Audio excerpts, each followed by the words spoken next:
Zülfikar!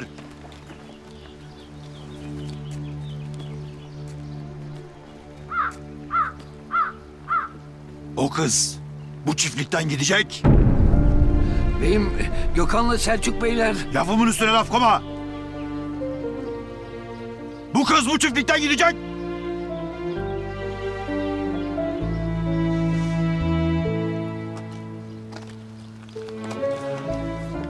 Beyim. Allah'ın belası uğursuzu seni. Ne işin vardı buralarda? Ha, ne işin vardı?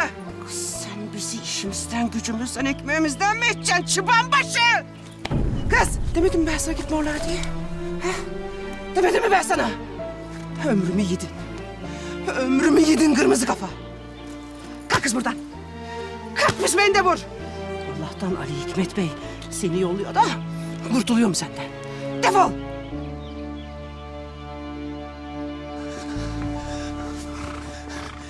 Beyim,